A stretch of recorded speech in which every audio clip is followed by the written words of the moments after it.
Hydel hernia क्या होता है? हाइडल हर्निया बहुत सिंपल इसकी डेफिनेशन है, protrusion of the upper part of the stomach into the chest. ठीक हो गया, इसे हाइडल हर्निया कहते हैं। अच्छा, ये क्या है जी? यहाँ पे एक वर्ड लिखा हुआ है ओबेसिटी, ये ओबेसिटी के साथ रिलेटेड है। Obesity weakening the diaphragm. अच्छा, इसकी डायग्नोसिस क्या है? डायग्नोसिस हम करते हैं एंडोस्कोपी या बेरियम स्टडीज के थ्रू। लेकिन इसकी एसोसिएशन क्या है जी? ये एसोसिएटेड है with heart burn, chest pain, dysphagia, आप देख सकते हैं। और इसके सिम्टम्स बिल्कुल जो गैस्ट्रोएसोफेजियल रिफ्लक्स डिजीज है उसके साथ सिमिलर है। ठीक हो गया। अब यहाँ पे इन्होंने डायग्राम भी दिया हुआ है। ये नॉर्मल जो ऊपर वाली पिक्चर है वो नॉर्मल है, और जो लोअर जो पिक्चर है उसमें इन्होंने दिखाया, देखना कि ये लोअर एसोफियल स्फिंक्टर है, और ये देखना यहाँ से ये कैसे प्रोट्रूड हो गया। हाइडल हर्निया इसे कहते हैं। ठीक हो गया। अब आप नीचे चलते हैं ट्रीटमेंट की तरफ। बेस्ट इनिशियल थेरेपी हमने जैसे ऑलरेडी ऊपर डिस्कस कर गया थे, ये ओबेसिटी के साथ रिलेटेड है, तो हमने बेस्ट इनिशियल थेरेपी भी हम वेट लॉस करेंगे और प्रोटॉन पम्प इनहिबिटर्स हैं। उसके बावजूद अगर सिम्टम वगैरह परसिस्ट करते हैं तो फिर हम सर्जरी की तरफ जाएंगे, और सर्जरी में हमारे पास ऑप्शन होता है जी निसेंट फंडोप्लिकेशन वगैरह।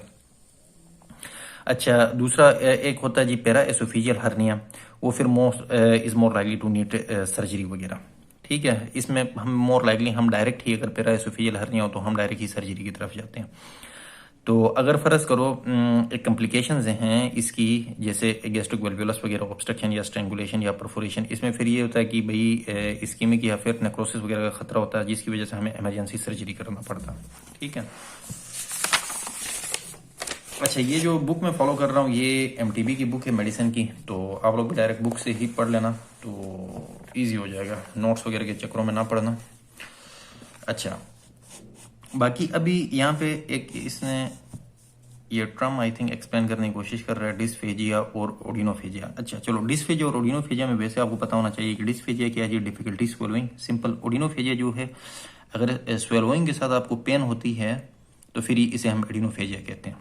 अब क्या क्या रहा बुक के अंदर, बोथ डिस्फेजिया एंड एडिनोफेजिया कैन, ओडिनोफेजिया हो या डिस्फेजिया, दोनों वेट लॉस की तरफ, मतलब दोनों से वेट लॉस होता है, can lead to weight loss.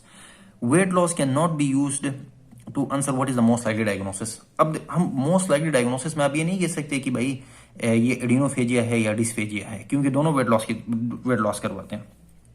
तो when severe some forms of visual disorders will also give, visual disorder से आपको एनीमिया या हीम पॉजिटिव स्टूल भी। अच्छा, इसमें कोई अलार्म सिम्टम्स हैं? What are the alarm symptoms indicating endoscopy?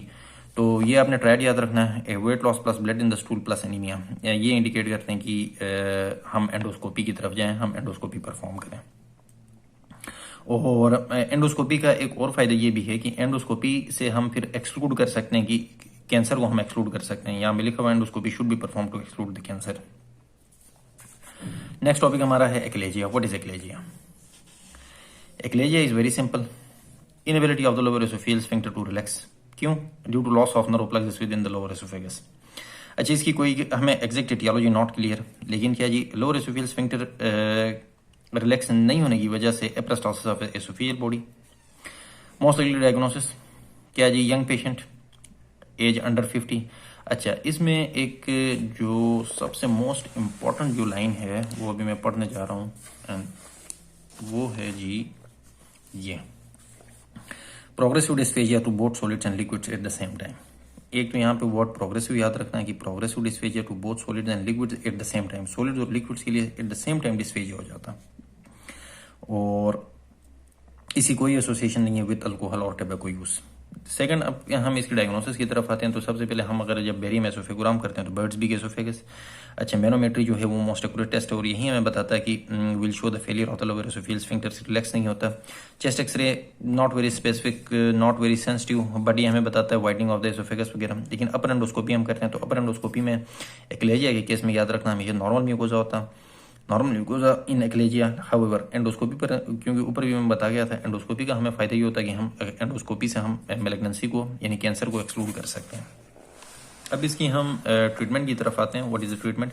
Treatment में ये सिंपल सा इन्होंने लिखा हुआ है कि कोई स्पेसिफिक इसकी कोई सच कोई एग्जैक्टली कोई ट्रीटमेंट नहीं है जिससे हम इसे क्योर कर सकें। ये यहाँ पे एक पॉइंट लिखा हुआ देखना, nothing can restore the normal function of the missing neurological control of the oesophagus, क्योंकि नर्व प्लक्सेस जो हैं वो लॉस हो गए हैं, तो अब उसकी तो कोई एग्जैक्ट ट्रीटमेंट नहीं हो सकती।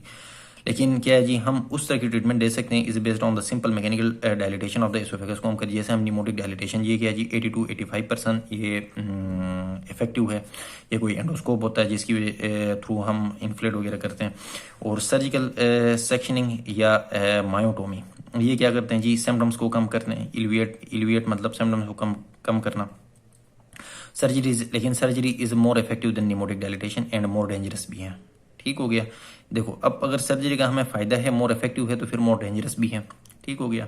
अच्छा, बोटुलिनम टॉक्सिन इंजेक्शन हम देते हैं। बोटुलिनम टॉक्सिन इंजेक्शन ये करता है कि लोअर एसोफियल स्फिंक्टर जो है, लोअर एसोफियल स्फिंक्टर को रिलैक्स करता है। लेकिन इसका एक यानी कि आप कह सकते हो कि इसका साइड इफेक्ट है, यानी कि 3 से 6 मंथ्स तक इसका फिर जो इफेक्ट हो वो वियर ऑफ वो ख़त्म हो जाता, और फिर हमें इसे दोबारा री इंजेक्शन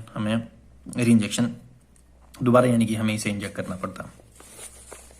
अच्छा, निमोटिक डायलिटेशन जो है वो लीड्स टू, यहाँ पे एक साइड ये भी मैं आपको बता देता हूँ कि pneumatic dilatation leads to perforation in less than 3% of the patients.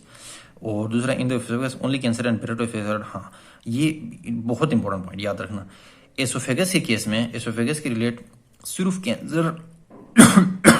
Cancer और बेरेटोसोफेगस जो है हम डायग्नोस करते हैं बायोप्सी से।